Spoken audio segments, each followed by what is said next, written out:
भारत अपनी रक्षा क्षमताओं को तेजी से आगे बढ़ा रहा है। रक्षा मंत्री राजनाथ सिंह के नेतृत्व में रक्षा अधिग्रहण परिषद यानी कि DAC ने 54,000 करोड़ रुपए से भी ज्यादा के कैपिटल एक्विजिशन को मंजूरी दे दी है। T-90 टैंक, वरुणास्त्र, टॉर्पीडो और airborne early warning and control यानी कि AEW&C विमान प्रणालियों के लिए इस एडवांस इंजन इसमें शामिल किए गए। रक्षा मंत्रालय ने खरीद में देरी को रोकने और राष्ट्रीय सुरक्षा को मजबूत करने के लिए तेजी से और ज्यादा अब एफिशिएंट डिसीजन लेने के भी मकसद से अधिग्रहण की समय सीमा को 96 हफ्ते से घटा करके केवल 24 हफ्ते कर दिया है। भारत एक बड़े डिफेंस अपग्रेड्स की ओर भी आगे बढ़ता दिखाई दे रहा है। रक्षा मंत्री राजनाथ सिंह की अगुवाई में रक्षा अधिग्रहण परिषद यानी कि DAC ने 54,000 करोड़ रुपए से भी ज्यादा के 8 प्रमुख कैपिटल एक्विजिशन प्रस्तावों को मंजूरी दे दी है। ये डील भारतीय सेना, नौसेना और वायुसेना की क्षमताओं को और ज्यादा बढ़ाएगी। सेना के लिए DAC ने T-90 टैंकों के लिए 1350 हार्स पावर के इंजन हासिल करने के लिए जो जरूरी चीजें हैं उसे मंजूरी दे दी है, जो कि वर्तमान में 1000 हार्स पावर इंजन की जगह लेगा।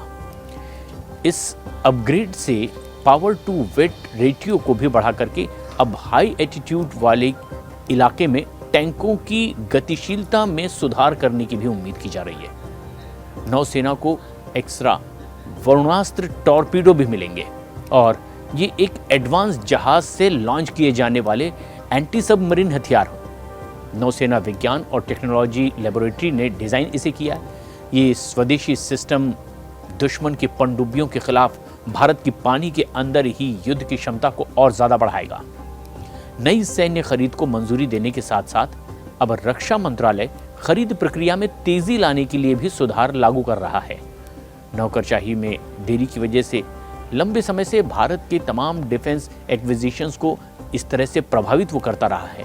इसमें राफेल लड़ाकू विमानों और स्कॉर्पियन पनडुब्बियों जैसे पिछले कई और सौदों के भी एक्सटेंडेड समय सीमा का सामना इसमें करना पड़ा था और अब इस नए प्रस्ताव से इसमें एक बड़ी फायदे की डील भी देखी जाएगी।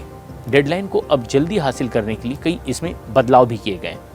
पहले RPF प्रक्रिया केवल अप्रूवल के बाद ही शुरू होती थी और इसमें खामखा की देरी भी हो जाया करती थी, लेकिन अब इसके लिए कुछ नए सुधार किए गए हैं।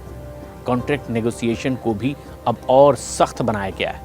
समय सीमा में इसे रखा जाएगा और जो कॉन्ट्रैक्ट है उसकी CNC जो समिति है वो अब सप्लायर्स के साथ में प्राइस डिटर्मिनेशन को भी अंतिम रूप देने का काम करेगी। अपनी प्रक्रिया को पूरा करने के लिए अधिकतम 6 महीने लगेंगे इसे, और इस बदलाव का मकसद एक लंबी प्राइस डिस्कशन से बचना भी है जिसमें बहुत ज़्यादा वक्त लगता था, जिसने पहले प्रमुख रक्षा सौदों को बहुत ज़्यादा धीमा भी किया था।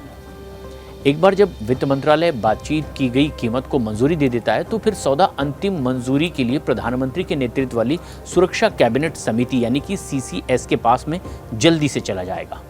पिछले कुछ सालों में प्रमुख रक्षा सौदे जैसे कि राफेल लड़ाकू विमान, प्रेडेटर ड्रोन और अतिरिक्त स्कॉर्पियन श्रेणी की पनडुब्बियां लंबी बातचीत का सामना इसमें कर रही थी और इससे कभी कभी कीमतों में भी इजाफा हो जाता है, क्योंकि वक्त ज़्यादा लगता है तब तक कीमतों में बढ़ोतरी हो जाती है। सप्लाई संबंधी चुनौतियों का भी सामना ऐसे में करना पड़ता है। सख्त डेडलाइन लागू करके अब सरकार का लक्ष्य ये है कि महत्वपूर्ण प्लेटफॉर्म पर बिना किसी समय के बाधा के सशस्त्र बलों तक उनके ये हथियार, ज़रूरत के सामान जल्द से जल्द पहुंचाए जाएं।